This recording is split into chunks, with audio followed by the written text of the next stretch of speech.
श्री सुखदेव जी बोले, हे राजन, एक दिन संध्या के समय ग्वाल बालों के संग बंसी बजाते हुए श्री कृष्ण जी आगे आगे चल रहे थे। उनके पीछे समस्त ब्रज बालों की गौएं धूल उड़ाती हुई ब्रज की तरफ भागी चली आ रही थी। उनके पैरों से भूमि की धूल उड़कर आकाश में छाने लगी।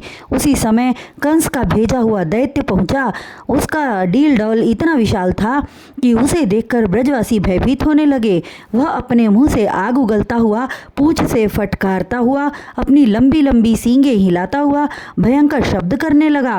सभी ब्रजवासी उसे देखकर अति भयभीत होकर इधर उधर भागने लगे और श्री कृष्ण जी का नाम लेकर लेकर पुकारने लगे। भगवान श्री कृष्ण जी अंतर्यामी थे ही अरिष्टासुर के छली स्वरूप को पहचान गए।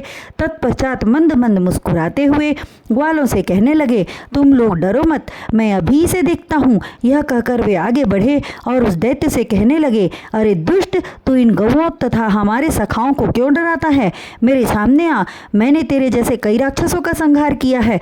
इस प्रकार उसे ललकार कर श्री कृष्ण जी ने ताल ठोकी। उनकी ललकार सुनकर अत्यंत क्रोधित होकर वह दैत्य घोर शब्द करता हुआ आंखें लाल करके उन पर झपटा और सिर नीचा करके उन्हें अपने सींगों पर उठाकर पटकना चाहा। तत्क्षण त्रिलोकीनाथ ने उसके सींगों को पकड़कर 18 कदम पीछे धकेल दिया। कुछ पल पश्चात वह पुनः झपटा। वह और अधिक क्रोधित हो उठा, किंतु भगवान श्री कृष्ण जी के सन्मुख उसकी एक न चली। उन्होंने उसके सींग पकड़कर उमेट दिया और पैरों को पकड़कर खींच दिया और पैरों को दबाकर उसका कचुम्बर निकाल दिया। उसके दोनों सींगों को पकड़कर समूल उखाकर फेंक दिया, जिससे वह लहूलुहान हो मुख से खून का वमन करता हुआ डकराने लगा। हे परीक्षित, उसकी ऐसी दशा हो गई जैसे कोल्हू के दोनों पाटों के बीच गन्ने को डालकर पेरा निचोड़ा गया हो।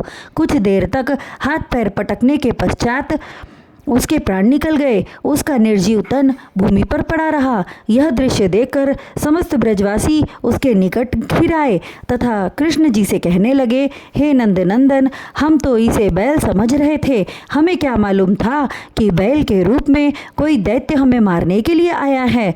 तुम इसे मारकर समस्त ब्रजवासियों की रक्षा की है।